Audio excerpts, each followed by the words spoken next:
The moons of Manslieb and Morslieb shine bright over the howling hills this evening. With Brother Thaddeus back on his feet, bloodied but conscious, the companions begin to search the ruins of the cultist camp. Among the scorched tents and trampled earth, they find two surviving cultists. Both are grievously wounded, torn apart by the raven swarm, left behind by their fleeing brethren and too weak to escape. Close by, bound and still dazed, they discover the would-be victim of the failed transmutation ritual. The bald monk of Sigmar, his robes torn, his face bruised but calm. He introduces himself as Brother Pius of the Order of the Torch, hailing from Sudengard in the Reichland. His story mirrors that of Hannes, abducted, drugged, and dragged north into the howling hills by robed strangers who name themselves the Red Crown. He knows nothing of dark cults, but he knows evil when he sees it. Among the remaining tents, the companions discover a lead-sealed crate, inside which lies a blood-stained note, barely legible. Nearby, Gerhardt finds a handful of dried herbs, weirdroot, a known hallucinogen and street drug. Recognizing it instantly, he pockets it without comment. Weirdroot fetches a high price in Middenheim. As the group debates their next move, the weight of their situation becomes clear. This detour into the hills was never part of their mission. They came hunting a missing Pegasus and perhaps a missing wizard and his apprentice. But now they're entangled in something darker, beastmen, cults, rituals, and have two rescued victims in tow. Hannes, the frightened young scribe, and Brother Pius, both far from home. What to do? Return to Delbers? Seek out the Knight's Panther at Middenstag? Or bring the rescued pair along, deeper into the wilds, toward that ominous red X marked on their map? And then there are the surviving cultists. As they weigh their options, Gerhardt's eyes catch movement. Brother Thaddeus is quietly opening his backpack, retrieving a long leather pouch marked with a silvered hammer of Sigmar. "You've been awfully quiet, Brother Monk," Gerhardt remarks, suspicious. "What say you?" Thaddeus pauses. His gaze scans his companions. Then, solemnly, he unbuckles the pouch. "I believe the time has come to speak honestly," he says, voice grave. Greetings, noble listener, and welcome back to the Temple of Verena. As always, I am Brother Clavius, your humble narrator. Everything you're about to hear is based on real game sessions of Warhammer Fantasy roleplay. Real players, real choices, real dice rolls. Now, let's get back to our story. Chapter 9. The Unmasking.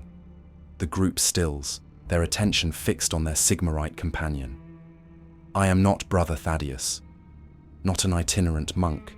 That part was necessary. He unfurls the leather pouch. At first glance, it appears to contain medical tools, but closer inspection reveals something else. A torturer's kit. Cleo gasps. Dwinbar drops the lead-sealed box in his hands. "I knew it!" Gerhardt blurts, snapping his fingers. Who then are you?" Franz asks, somewhere between alarm and betrayal. The tall Nordlander reaches inside his robe and produces a sealed writ, a document bearing the unmistakable hammer of Sigmar.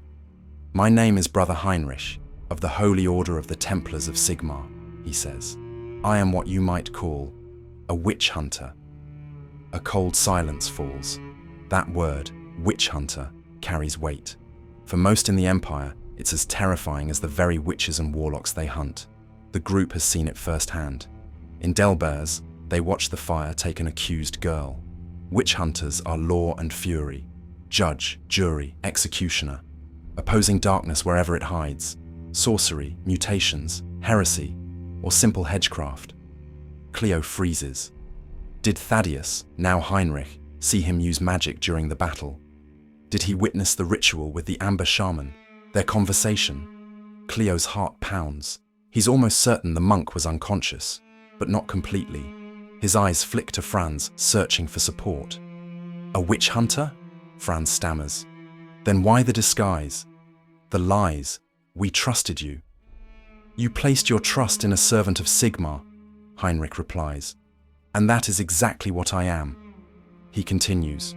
My mission required secrecy. I never meant to mislead you out of malice.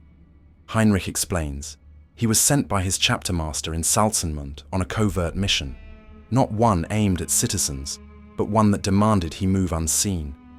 When Ursula invited them, speaking of Blitzen's visions and prophecy, Heinrich grew curious. The timing, the signs. I went to the wizard for help, he says. Help with a translation. But the tower offered more questions than answers, and so he played along, let the disguise remain. Yet now, he says, standing straighter, there is no more need for masks. Not here anyway. I have a duty. To my faith, to my order, to the empire. This red crown cannot be ignored. The companions follow his gaze toward the tent where the surviving cultists abound, and then to the torturer's kit in his hands. Gerhardt says nothing. If Heinrich truly is what he claims, then Gerhardt knows better than to stand in his way. Even he wouldn't cross a witch hunter. Franz swallows hard. Instinctively, he positions himself in front of Cleo. What do you intend to do? He asks. I intend to get answers, says Heinrich, and purge souls lost to the darkness. He turns toward the tent. You may want to look away. Franz, Cleo, Dwinbar, and Gerhardt step back from the ruined camp, rejoining Hannes and Brother Pius, now near the monolith. Half in shock, half in dread. I knew it. By Ranald, I knew it. Gerhardt mutters, but is silenced by the first scream. Cleo winces. The cries stir old memories. Heinsdorf, the sacking of his village, the utter mayhem, the deaths, the fire. He shuts his eyes, clutching Franz's hand. The two say nothing, but the pain is shared. Dwinbar is the first to speak. His voice is quiet, firm. We should set camp for the night. Here, by the stone. No one disagrees. They erect their tents in silence. Eventually, the screams cease. Heinrich returns, bloodied, wild-eyed, silent. He tosses something into the fire. It sizzles. A severed tongue, mutated, grotesque, ending in a sucker ringed with needle-like teeth. It writhes in the flames, then falls still. Mutants, he says coldly. Touched by chaos, judged by Sigmar, dead now. Did you learn anything? Franz asks cautiously. About the cult? About the priestess? Heinrich sits, cleans his hands, washes his tools.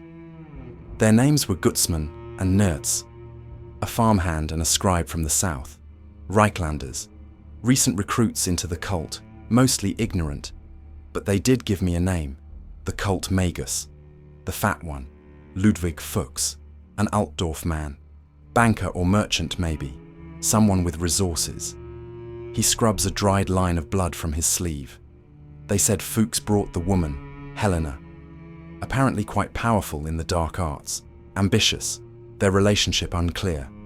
Fuchs was clearly in charge, yet he followed her lead.